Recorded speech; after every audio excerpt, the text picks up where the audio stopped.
Hello! In the following video project for Psychological Effects of the Internet, I will discuss ways in which the Internet is changing the way children develop. There are endless ways to tackle this subject. For this particular project, we will discuss 4 important ways that I hope will be useful for anyone when using the Internet in aiding their precious growing children. Meet Kayshawn and Caleb. These are my 2 favorite boys, and they will be taking part in providing visuals throughout the video, and also give me an excuse to film my children. Apps.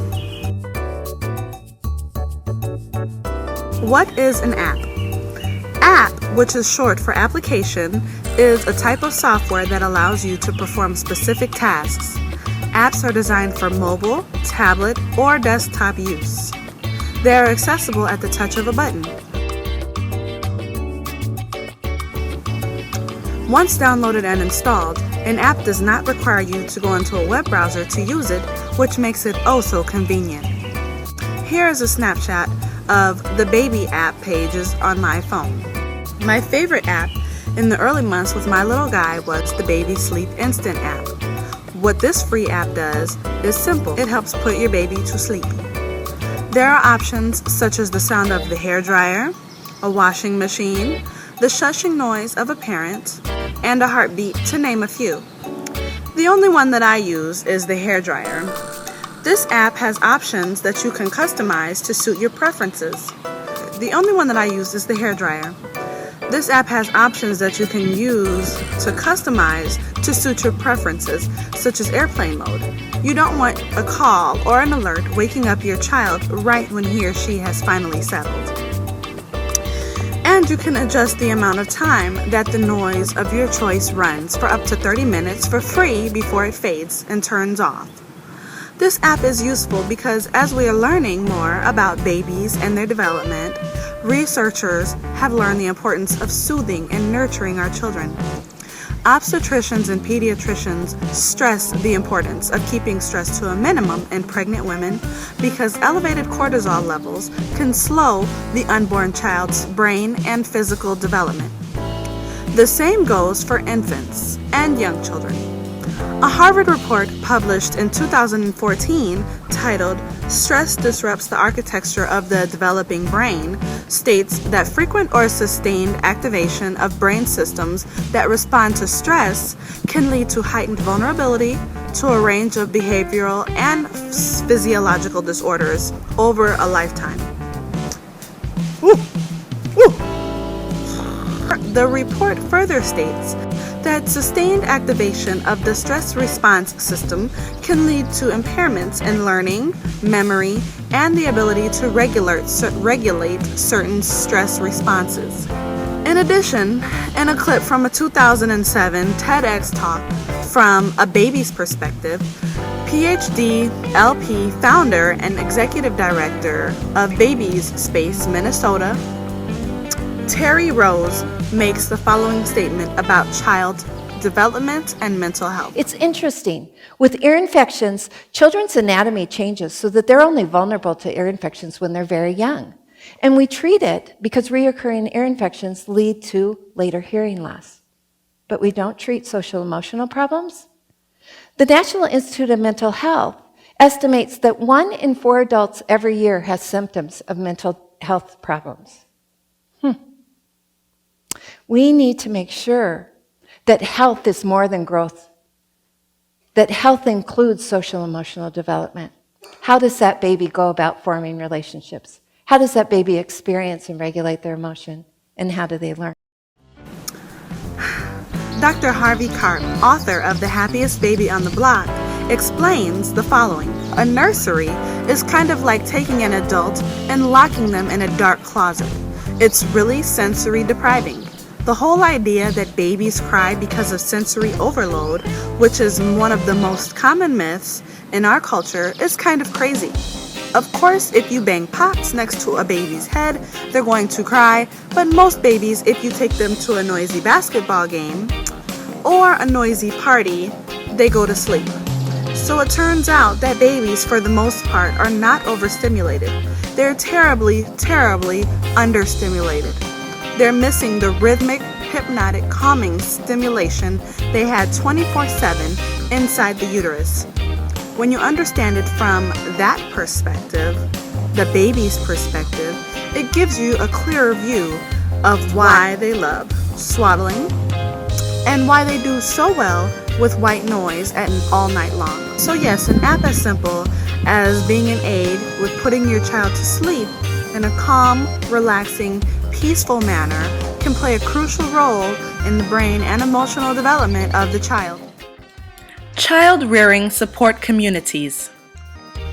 The internet provides tons of support communities for people raising children. In the African American community, there is a major lack of support for breastfeeding. African American mothers who do not receive education or support from their family, friends, or the child's father struggle to breastfeed and quickly give up and instead resort to giving formula to their children as a result of the lack of education or support. Breastfeeding women have dealt with being shamed, asked to nurse in bathrooms, instead of being considered perfectly normal for providing nourishment and comfort for their children. The purpose of the breasts are to nourish.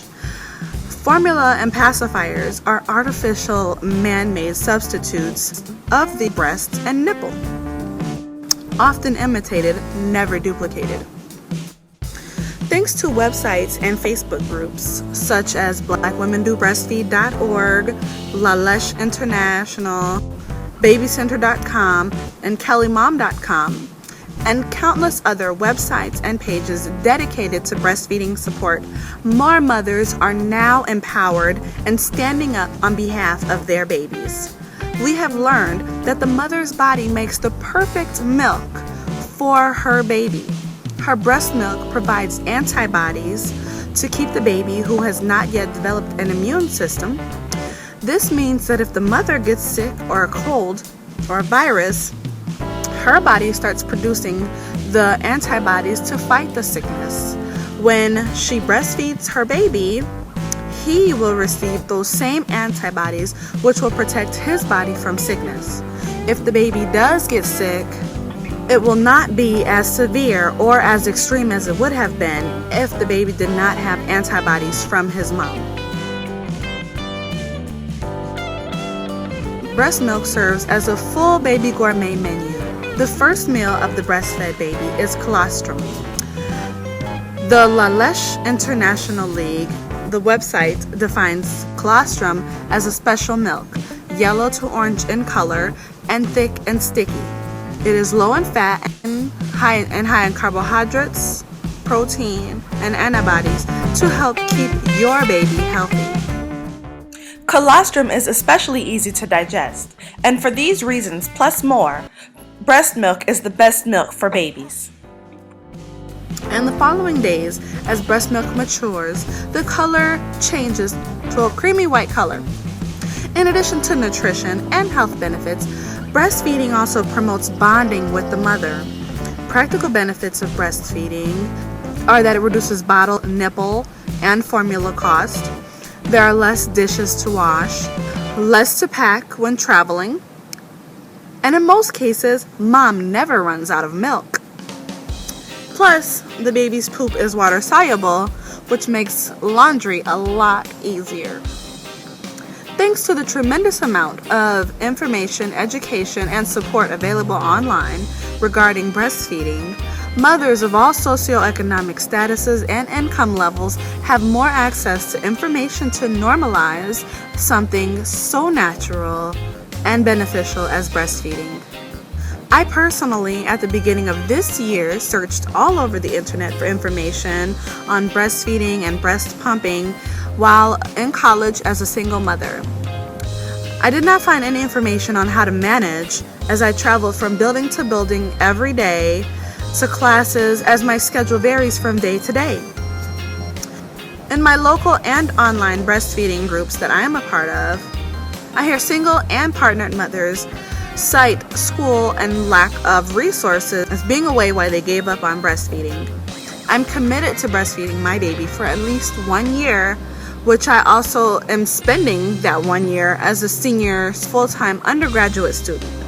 So I decided to vlog my own college breastfeeding experience with the hopes of inspiring other moms to find their personal balance and find a way to meet their goals. My breastfeeding in college video vlog series is created to show women that yes, it is a challenge, but it is possible and it is worth it. Home and internet-based interventions. The internet is a source of endless information, so much so that a word for people who use the internet to diagnose themselves with life-threatening illnesses based on a few coincidental symptoms has made its way into the online dictionary. Cyberchondria, a person who compulsively searches the internet for information on real or imagined symptoms of illness, is the internet version of a hypochondriac. While there are many of us who have possibly self-diagnosed a major horrible illness that actually turned out to be nothing major at all, have surely had our run-ins with cyberchondria. On the other hand, the internet can be very useful for parents who lack affordable health insurance and also those who may have a hefty copay for each and every doctor visit. In addition to loading up your one or more children and spending anywhere from 45 minutes to 4+ hours sitting in a doctor's office waiting to get treated with hopefully more instructions than get plenty of rest and drink lots of fluids, would find a website such as mdlive.com helpful. Depending on your insurance coverage, there may be no out-of-pocket cost for using mdlive.com.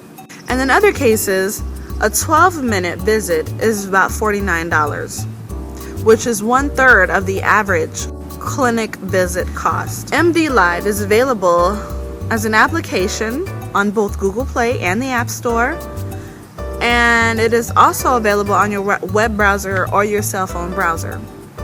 There are so many other things that parents worry about when it comes to their children. Burning questions may arise. At 4 a.m., the doctor might not be available when you have questions such as, does my baby really need fluoride? Why did the nurse ask me if my baby keeps his head turned in one direction at all times? Or why does my baby have this goop coming from his eyes? A simple online search using some keywords will often help a worried parent find the answer to their questions. And sometimes there are alternative ways to treat problems that do not require medication or medical intervention. Information about prescribed medications and alternative home-based treatments, which are to be used at one's discretion. The internet provides an additional resource to parents when it comes to the physical, mental, and emotional development of their children. When I took my little one to his 2-month checkup, he did in fact have a head tilt. This is my sister Katia. Say hello. Hello. And had limited movement on the right side. I did not think anything of it until the nurse asked me if he preferred one side. I said yes. She noted that and never said anything more of it. That night when I went home, I thought about it again. When I searched online for baby looks to one side, I eventually found out that my son was showing signs consistent with torticollis. I saw examples of mild and severe cases and made myself familiar with the treatment, which was simply doing neck stretches about 6 times per day. I was able to see what other medical options were available, which included surgery, a helmet, and physical therapy. I learned that untreated torticollis can delay sitting and can over time cause a spinal curve in a developing child's spine. I immediately then started doing neck stretches. I did take him to the doctor within that week, and he did confirm the torticollis. 2 months later, at his 4-month checkup, the tilt was less noticeable, and by 6 months, it was gone. Needless to say, I was happy that my home treatment worked. Unfortunately, at the 6-month checkup, they referred me to a mild surgery to cure my child's clogged tear ducts in his eyes. An eye probe was what the surgery is called.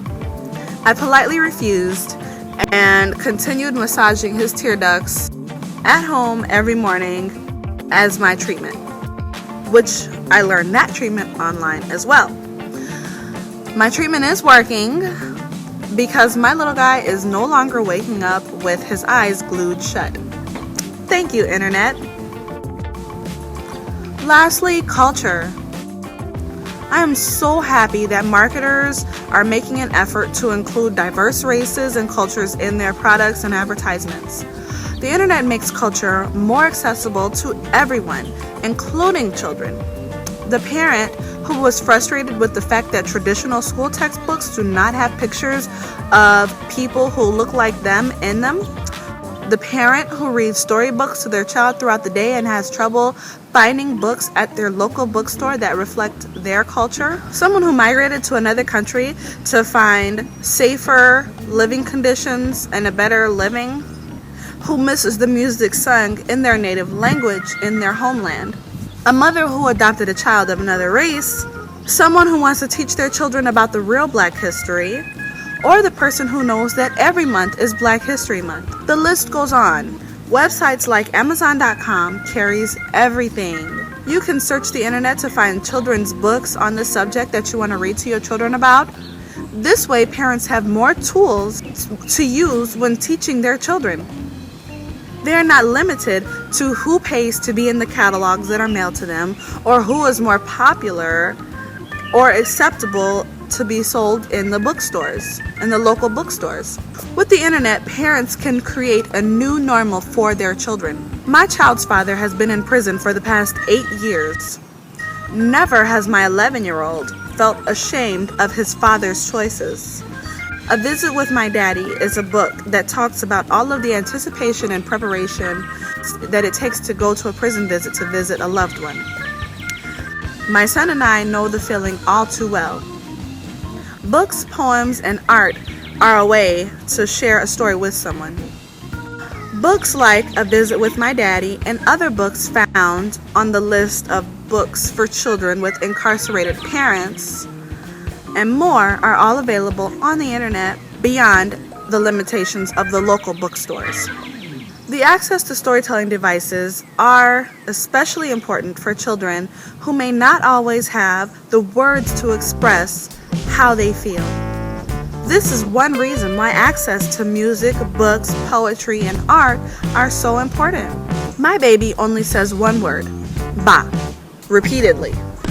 Ba ba ba ba ba ba ba ba